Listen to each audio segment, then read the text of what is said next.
The votes of the Australian people were tallied, and the Australian people have voted yes to changing the Marriage Act of our country.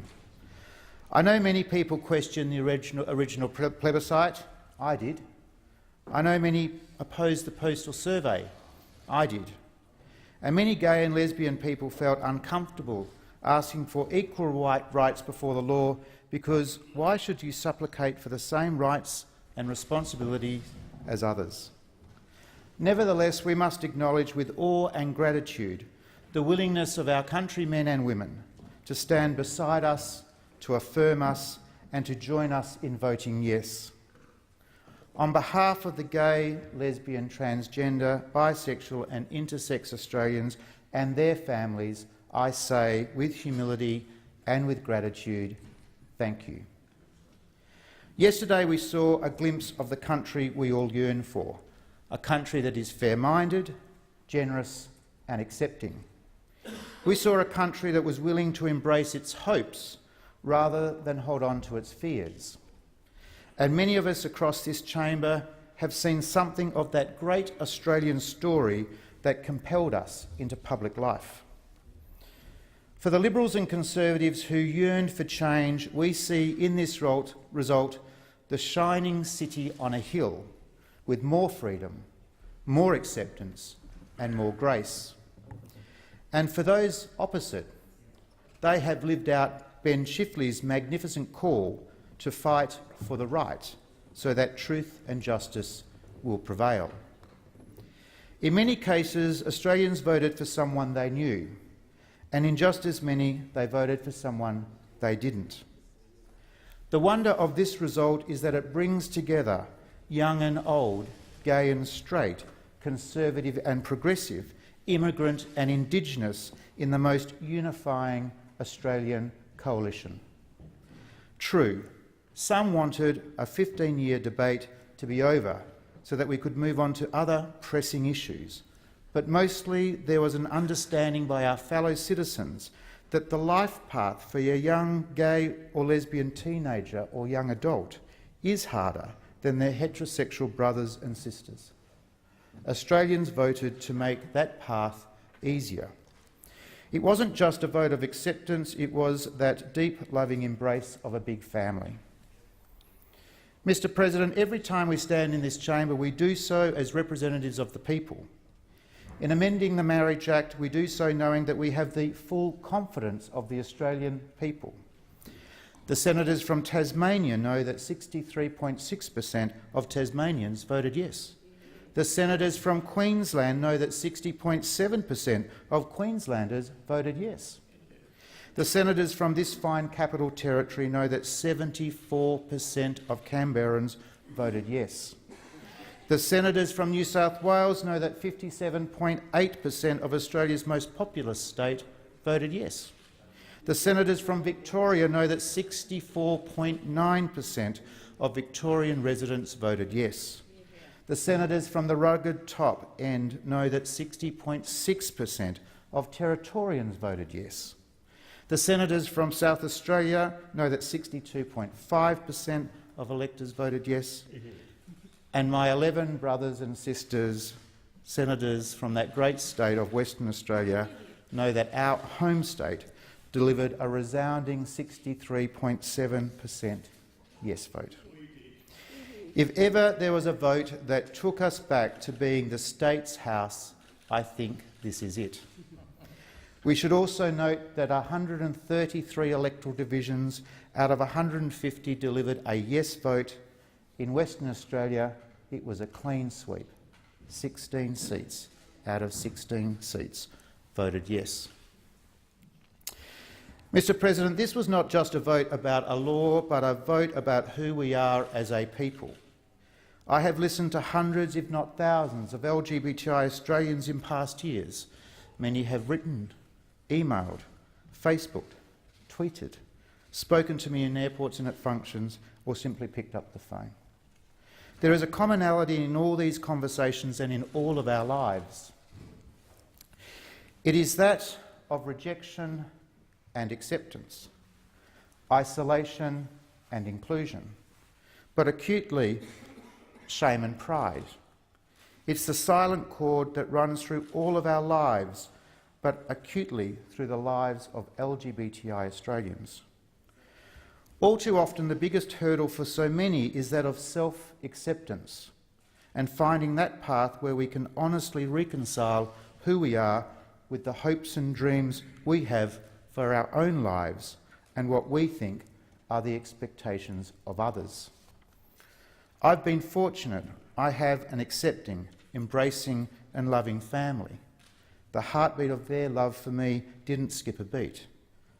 Not everyone is that fortunate. My own journey of acceptance has been greatly influenced by a book I read as a younger man. The book was Coming Out Conservative by Martin Liebman. It helped answer that question we all face. What must I do to live an honest and authentic life? It's a book that has sustained me through good times and through bad. Liebman writes, "If I have learned anything about life, it is to be yourself. Be what you are, no matter who you are or how you were born. Don't try to be what others want you to be. Accept the difference of others. Include them in your lives. By shutting others out merely because they are different, you diminish your own life and that of your children." The decision of the Australian people to allow same-sex couples to marry is an offered hand to those deep chords within gay and lesbian Australians' lives. Nothing speaks more of acceptance than marriage. Marriage is also the way that we admit adult members to our loving families. As Paul Ritchie wrote in that beautiful book, Faith, Love and Australia, The Conservative Case for Same-Sex Marriage, marriage can be a powerful affirmation of our lives. A wedding is the day we see our parents' joyful tears and receive their blessing. It is when we hear our best friend's speech with love hidden in the humour, and it is when the love of our life is admitted to our family and we to theirs. It is the day we are blessed by our families. Because of this bill, that blessing will no longer be denied to our LGBTI children. One of the reasons this bill is so vital is that it reflects the deepest of liberal and conservative ideals. Liberal because it advances the sum of freedoms, and conservative because it nurtures our families, affirms a vital institution and strengthens the social fabric which is the sum of all of our human relationships. Today I think of John Gorton, the only Prime Minister to come from the Senate, and who 44 years ago moved a motion calling for the decriminalisation of homosexuality. In him we saw a liberalism that was empathetic, and a man who, even after achieving the highest office, was still willing to walk a mile in another man's shoes. Gordon's mantle was taken up by hundreds of Liberal and National Party members who lent their name to the Libs and Nats for Yes campaign. To all, I say thank you. Jack Kennedy once said, with more than a touch of irony, that victory has 1,000 fathers, but defeat is an orphan. When I look at this victory and the thousands who made it possible, I keep thinking of one man, the one who carried the torch well before there were any LGBTI members of the coalition. That man is the member for Leichhardt, Warren Entsch. Like John Gordon, he is a wonderful mix of gruffness and empathy that made him the most unexpected but compelling of warriors. This bill is more Warren's than anyone's. We simply walk in the tracks that he's laid for us.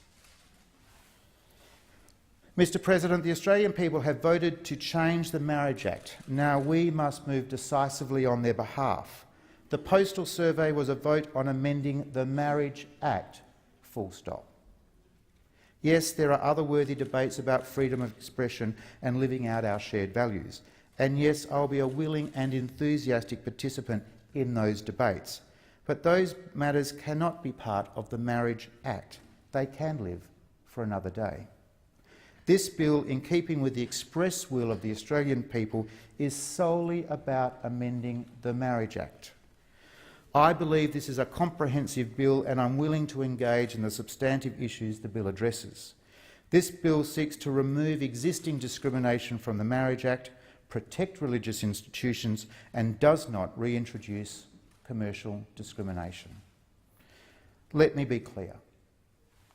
Amendments that seek to address other issues or which seek to deny gay and lesbian Australians with the full rights, responsibilities and privileges that they already have will be strenuously opposed. Australians did not vote. Australians did not vote for equality before the law, so that equality before the law that is already gained be stripped away. This is a fair bill. This bill recognises the special place of marriage that transcends our civic and religious life. In many ways, the undercurrent debate over recent years has been the question: is marriage a wholly secular institution or a wholly secular institution? My message is that it can still be both, without curtailing our civic or religious freedoms.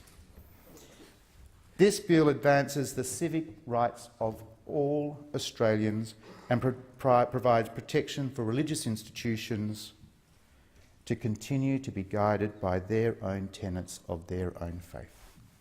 Nothing in this bill takes away an existing right, nor does any of it diminish an existing civil freedom. The change proposed in this bill is not revolutionary, it is evolutionary. Yesterday's decisive outcome after a 15-year debate is a reflection of Edmund Burke's admonition that time is required to produce that union of minds which alone can produce all the good we aim at. Our patience will produce more than our force.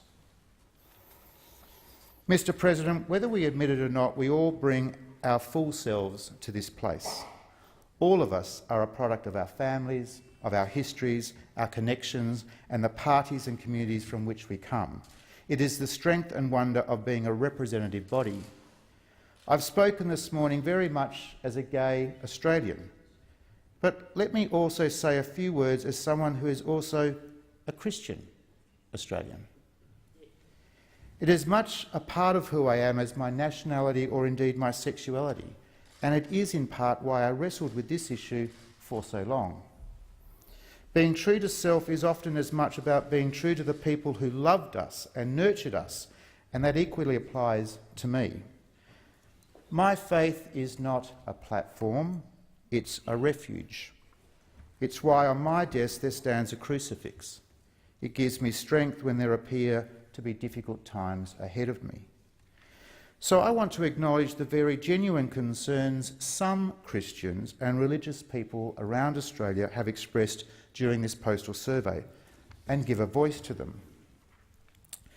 People voted no not because they had a particular problem with gay and lesbian Australians, but because they felt it was the easiest expression of their fear about the change in Australian culture towards people of religious faith. The No advocate spoke much about religious freedom, but couldn't point to what freedom was exactly being lost. That's because what religious people fear has little to do with laws, but everything to do with culture. Let me express the fears that many people of faith have in our modern world. Many Australians voted no because they fear a world where they won't be able to live their identity, where they can't fully express who they are. They fear a world where they will be shamed for who they are. They fear a world where their faith will be questioned by internet mobs and government tribunals.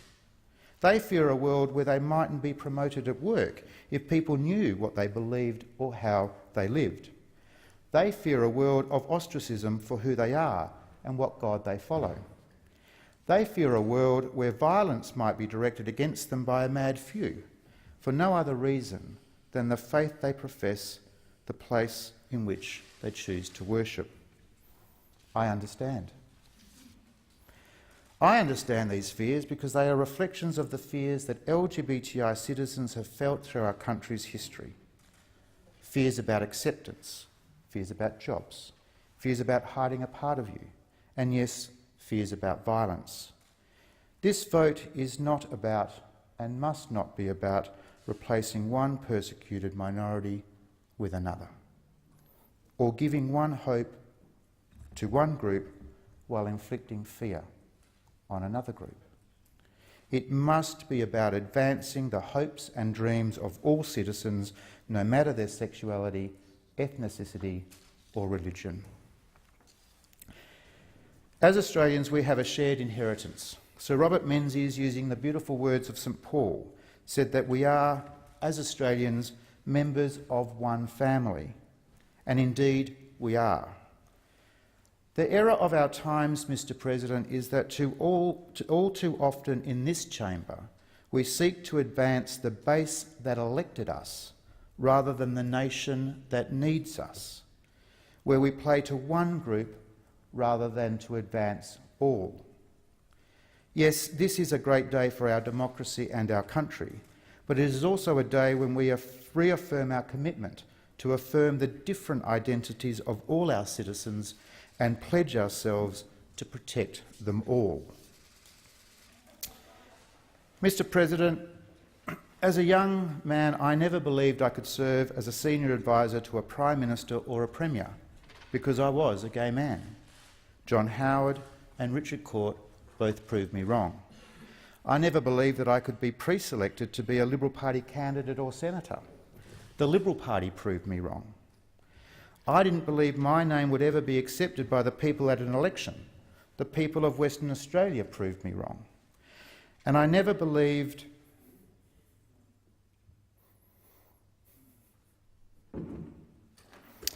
the day would come when my relationship would be judged by my country to be as meaningful and valued as any other. The Australian people have proven me wrong. To those who want and believe in change, and to those who seek to frustrate it, I simply say, don't underestimate Australia. Don't underestimate the Australian people. Don't underestimate our country's sense of fairness, its sense of decency, and its willingness to be a country for all of us. Not only does our country live these values, it votes for them as well. Thank you.